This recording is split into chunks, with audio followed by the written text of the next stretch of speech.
नमस्कार। खेत खजाना में आपका स्वागत है। आज 27 नवंबर है और दिन है शनिवार।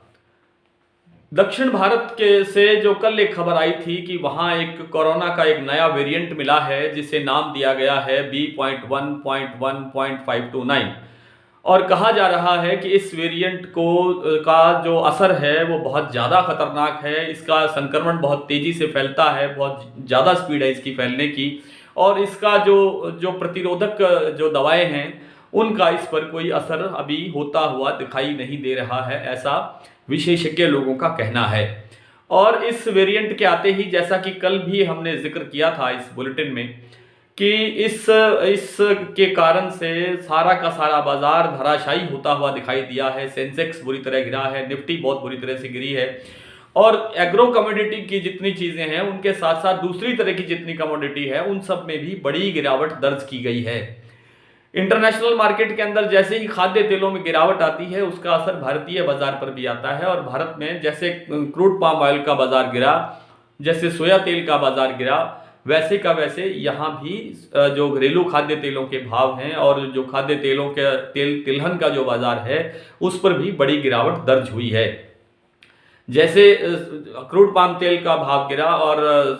सोयाबीन के तेल का भाव गिरा, तो यहाँ पे सोयाबीन के भाव गिर गए, सरसों का भाव गिर गया, सरसों के साथ साथ यहाँ पर सरसों के तेल का भाव गिर गया, सरसों के तेल सोयाबीन का तेल का भाव भी गिर गया। और इस तरह से आज भी इस दहशत के अंदर बड़ी गिरावट सारे बाजार में देखी गई है। कहाँ तो कल सरसों यानी शुक्रवार को सरसों 44 रुपीज भरतपुर का भाव पॉजिटिव होकर के खुला था, वही बाजार आज 77 रुपये 77 रुपये डाउन होकर के खुला है। हालांकि जानकारों का ये भी कहना है कि एग्रो कमोडिटीज पर कोविड का और जो कोविड के कारण जो हालात बनते हैं बाजार के, लॉकडाउन जैसी स्थितियां आती है, उनसे कोई बड़ा असर नहीं पड़ता है। पिछला हमारा जो 2 वर्ष का अनुभव है 2020 का और 2021 का, वो ये बताता है कि खाने पीने की जो वस्तुएं हैं उनके जो हाजिर बाजार में कभी कोई बड़ी गिरावट नहीं आती है, क्योंकि लोगों को खाने पीने की चीज़ें तो चाहिए ही चाहिए, बल्कि लोग स्टॉक करना भी शुरू कर देते हैं ताकि उन्हें ऐसा लगे कि हमें, हाँ, अगर लॉकडाउन बढ़ता भी है, लॉकडाउन की अवधि बढ़ती है, तो भी हमें सुरक्षित जो है खाना और साफ सुथरा खाना हमें उपलब्ध होता रहे। ये जो स्थितियां अब बन रही हैं मार्केट की, इससे थोड़ा दबाव जरूर आ रहा है बाजार पर, सरसों के बाजार पर भी, सोयाबीन के बाजार पर भी और दूसरे खाद्य तेलों के और तिलहन के बाजार पर भी। लेकिन ऐसा लगता है कि जिस तरह से सरसों की उपलब्धता, आज ही एक एजेंसी ने एक नया डाटा जारी किया है कि सरसों की उपलब्धता अब देश में 8 लाख टन से के आसपास रह गई है, जिसका बड़ा हिस्सा करीब 5.25 लाख टन का जो सरसों है वो किसानों के पास है और करीब 2 लाख टन का मामला, 2 लाख टन का सरसों अभी भी क्रशर्स के पास है, प्रोसेसर्स के पास है या स्टॉकिस्टों के पास है, मिलर्स के पास भी आप कह सकते हैं। तो माल बहुत थोड़ा रह गया है और फसल आने में अभी मार्च सेकेंड वीक तो आ ही जाता है, तो 2-2.5 महीने, ये कम से कम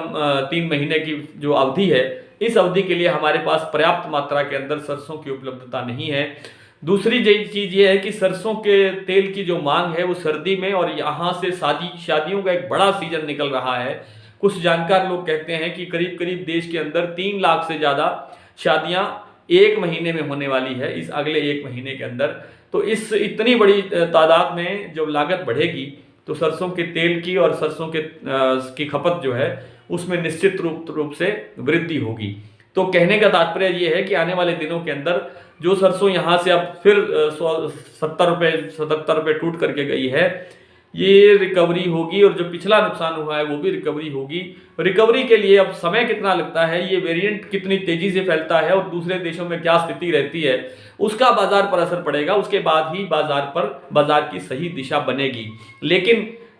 मेरा निजी अनुभव ये कहता है कि अभी ज़्यादा समय नहीं लगना चाहिए। अगले हफ्ते से सरसों के बाजार में, यानी सोमवार मंगलवार से सरसों के बाजार में हल्का फुल्का रिकवरी की दिशा बननी चाहिए, सुधार की दिशा बननी चाहिए। कॉटन में आज थोड़ा सा 100 रुपये का दबाव देखा जा रहा है। दबाव वही कारण एक ही है,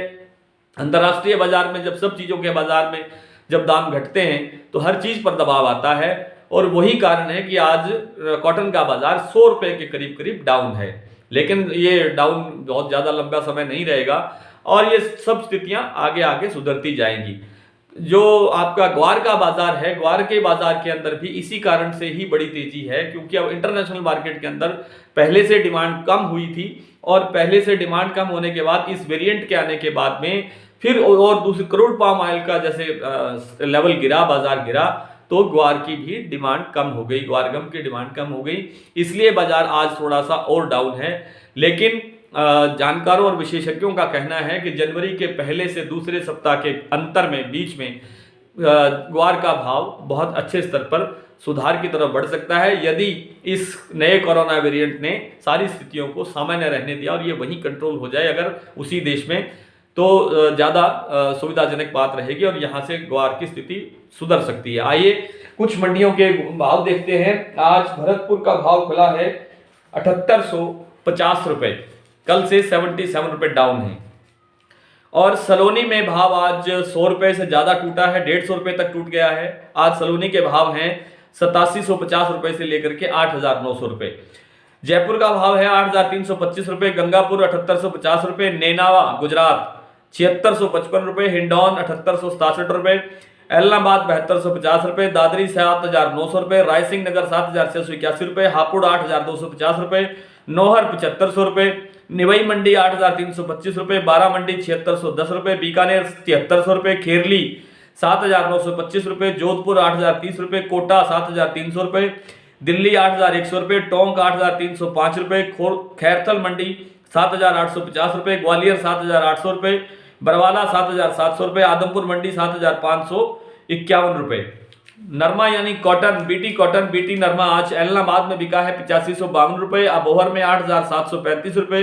रायसिंह नगर में 8661 रुपये, सिरसा में 8601 रुपये, आदमपुर में 8427 रुपये, बरवाला में 8135 रुपये, फतेहाबाद में 8300 रुपये, हनुमानगढ़ में 8790 रुपये, गोलूवाला में 8726 रुपये, संगरिया में 8700 रुपये, रावतसर में 8539 रुपये, बट्टू में नरमा बिका है 8540 रुपये और मानसा में नरमा बिका है 8100 रुपये, भिवानी में 8100 रुपये, हिसार में 8300 रुपये। ग्वार आज रायसिंह नगर में बिका है 6101 रुपये, नौहर में 5500 रुपये, सिरसा में 5550 रुपये, पदमपुर में 5800 रुपये और आदमपुर में 5490 रुपये। तो ये थे कुछ मंडियों के भाव और कल से आपसे फिर से इसी तरह से मुलाकात होगी। नमस्कार।